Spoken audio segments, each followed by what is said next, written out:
And we appreciate you logging on to KBTX.com. Even more questions for Dave McIntyre, one of the 5 men trying to get the GOP nomination for District 17 to run against Congressman Edwards. And I'll start with Congressman Edwards. You have the chance to go back in time and change one vote that Congressman Edwards has made over his time in Congress. What vote would that be and why? There isn't any one specific vote. Mr. Edwards has a history of voting with the conservatives as much as possible and then voting with his party when absolutely necessary. And so it's not a matter of one vote. It's a matter of a philosophy. That I think he takes a liberal philosophy that it's not just a matter of when he votes. He takes a liberal philosophy that he then uses on the House floor. I'm just not interested in how he votes. I want to know who he brings over to our side. For example, he voted against cap and trade, but after weeks in which he was absolutely silent. So it's not his vote. His votes that I have a problem with. It's his activities as a congressman, where he fails to pull people over to the side of the people and the views of the dominant view of people in this district. So let's use the time machine then and go forward. Possibly, if you get sent to Washington, you have the chance to introduce your first piece of legislation or support your first piece of legislation. What are you getting on board with? The first priority for this nation. We got lots of important things. The first priority must be the debt.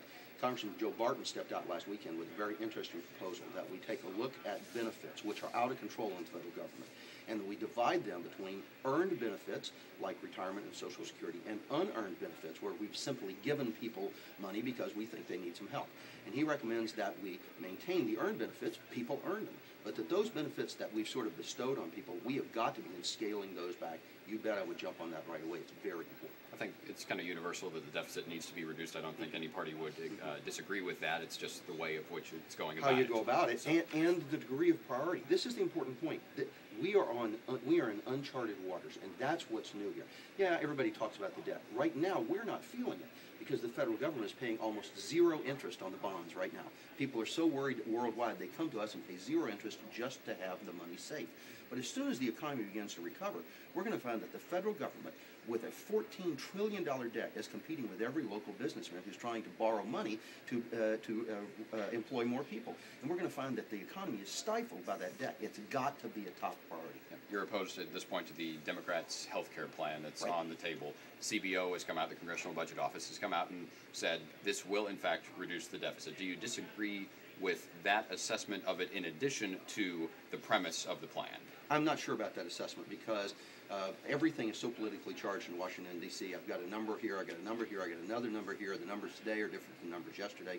Here's the big issue. For $1 trillion, we get not one additional aspirin. Nothing is added in this $1 trillion program. Not one new doctor, not one new hospital bed. Nothing is added. It is just a matter of redistributing current health care. That's not enough. So what would you propose then? Several things that we need to do. And the first of those, people talk about tort reform. Let me tell you, right here in Brazos County and Bryan College Station, we have benefited from the fact that states like Florida are out of control with lawsuits. Doctors have quit those areas and come here. My doctor quit Florida and came here because of lawsuits are out of control in Florida. Secondly, fraud is a massive problem in our medical care. It is driving up cost.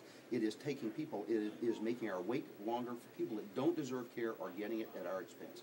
Thirdly, we do have people that need assistance, that can't buy into a program or that have a long-term problem. Those people don't belong in the insurance industry, because insurance is about spreading risk. If we have to help them, let's help them, and let's call it help. Let's not pretend it's insurance. Dave, we appreciate the time this Good morning. to be Thanks with for sticking around. You We bet. appreciate it. Of course, early voting for District 17 GOP and all the races, in fact, begins on Tuesday, runs through the 26th, and Election Day for the primary is on March 2nd, and it's a big day. You bet it is. All right. Turn out and vote. Thanks for logging on.